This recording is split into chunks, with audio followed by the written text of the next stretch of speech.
हमेशा जब भी आप देख रहे हैं कि कुछ ऐसा हो रहा है कि इमरजेंसी की सिचुएशन है, कुछ गलत हो रहा है, बॉम्बिंग हो रही है, या फिर आप देख रहे हैं कि दिवाली का ये पटाखा आप जला रहे हैं और वो क्या हो गया, ब्लास्ट हुआ, तो हमेशा कभी भी ऐसी इमरजेंसी की सिचुएशन हो तो आप लोगों ने क्या करना है, अपने कान बंद करके जमीन पे लेट जाओ या बैठ जाओ।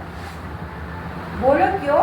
क्योंकि जब भी ब्लास्ट होता है तो उसके आसपास के जितनी भी चीज़ उसमें जुड़ी होती है, लगी होती हैं, या उसके आसपास जो चीज़ें पड़ी होती हैं, वो जोर से ब्लास्ट होकर आसपास बहुत तेजी से जाती हैं और जो भी आसपास खड़ा होता है उनसे टकराती है या उनके अंदर घुस जाती है, अंदर चली जाती है उनके।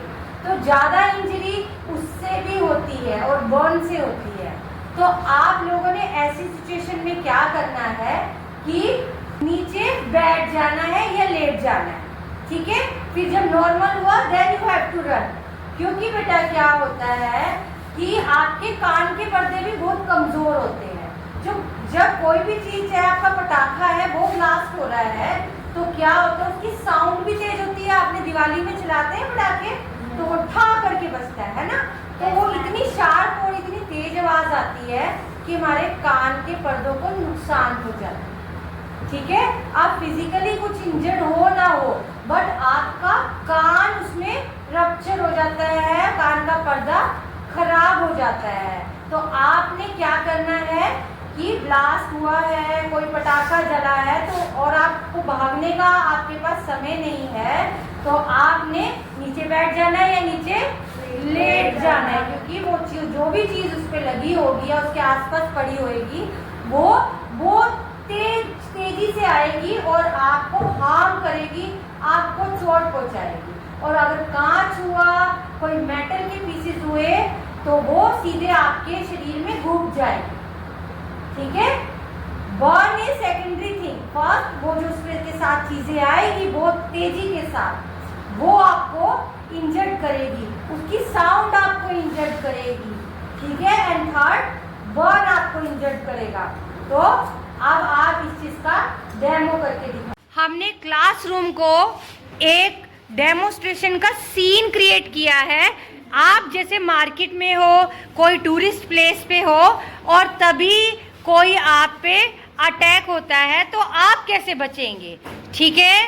चलिए शुरू करते हैं। कम इन।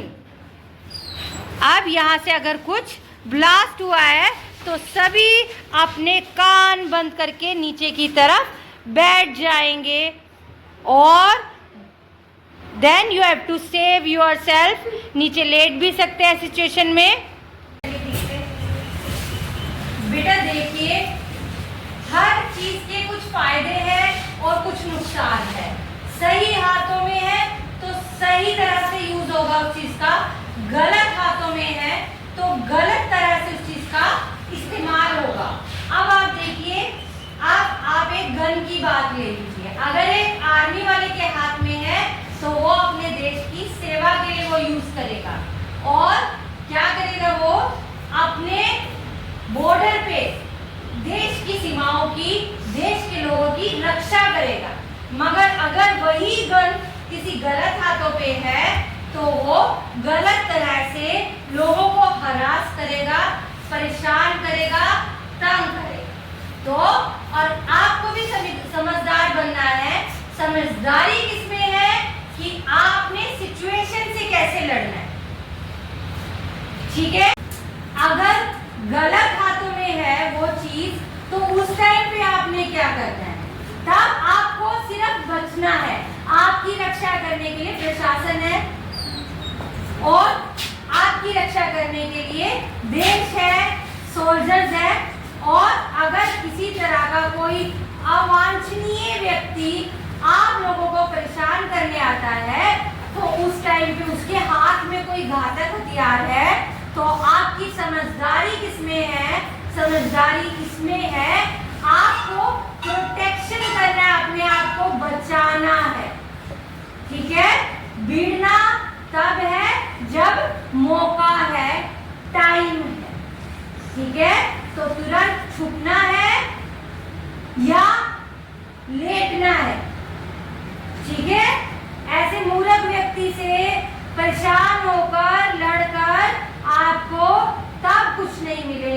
जब उसके हाथ में एक घातक हथियार है। हमें कभी भी किसी अनजान वस्तु को छूना नहीं चाहिए, उठाना नहीं चाहिए। अगर आप कहीं घूमने जा रहे हो, आप किधर गए हुए हो और वहां पे कोई अनजान वस्तु पड़ी हो, कोई खिलौना पड़ा हो, कोई बैग पड़ा हो, कोई पर्स पड़ा हो, कोई सूटकेस पड़ा हो, कोई भी ऐसी चीज जो आपका कोई मोबाइल पड़ा हो या ऐसी चीज जो आपको लगे वाह ये तो मुझे ले लेनी चाहिए, तो ऐसी चीज को कभी हाथ नहीं लगाना चाहिए और कभी भी उठाना नहीं चाहिए। वो कोई खतरनाक वस्तु हो सकती है, कोई बॉम्ब हो सकती है, कोई भी ऐसी चीज हो सकती है जो आपको नुकसान पहुंचाए। आप देखो, आप घर में भी या बाहर गार्डन में हो, आप सोचो ये क्या पड़ा है, आप सोचो धागा पड़ा है, कुछ पड़ा है, आप जाके उसे उठाओ और वो आप पे अटैक कर दे। सांप हो, कोई ऐसी चीज हो जो आपको काट ले। जनरल लाइफ में भी कोई भी चीज को तुरंत हाथ नहीं लगाना चाहिए। पहले आप उसे देखें, समझे, सुने और उसके बाद डिसाइड करें कि इसका क्या करना है। ठीक है, इमरजेंसी नंबर होते हैं, पुलिस का अलग है, फायर ब्रिगेड का अलग है और हर जगह के इमरजेंसी नंबर अलग है। तो आपने वो सोचना है कि मैं किसे बुलाऊं। ठीक है, वैसे तो पुलिस की कार्रवाई के लिए पुलिस को बुलाएंगे, आग लगी हो तो फायर ब्रिगेड को बुलाएंगे और दूसरी जरूरतों के लिए अलग अलग फोर्स है बुलाने के लिए। मगर अगर आपको समझ नहीं आ रहा है और जो नंबर आपको याद है, आप तुरंत उस नंबर पे फोन कर दीजिए। शोर मचाने की जरूरत है तो शोर मचाइए, आसपास के लोगों को इकट्ठा करिए। आपके साथ कोई बड़ा है तो तुरंत उस बड़े के साथ हो जाइए। ठीक है, और कभी भी कोई अनजान वस्तु को आप उठाएंगे? नहीं उठाएंगे। छुएंगे? किसी अनजान व्यक्ति से कुछ खाने की चीज लेंगे? नहीं, आपने नहीं लेना। आपके घर वाले ही आपके लिए बहुत है। इतना अच्छा बैग है, मैं इसे ले लेता हूँ। नहीं, इसमें तो बॉम्ब भी हो सकता है। मैं अपनी मम्मा को बुलाता हूँ। मम्मा मम्मा, ये देखो कोई चीज पड़ी है, इसमें बॉम्ब भी हो सकता है, आप पुलिस को कॉल कर दो। ठीक है, 112। हेलो, यहाँ पे कोई चीज पड़ी है, आप जल्दी से आ जाइए। सभी लोग दूर हो जाएंगे इससे जल्दी और पुलिस को एक्शन लेने देंगे आपकी सेफ्टी के लिए।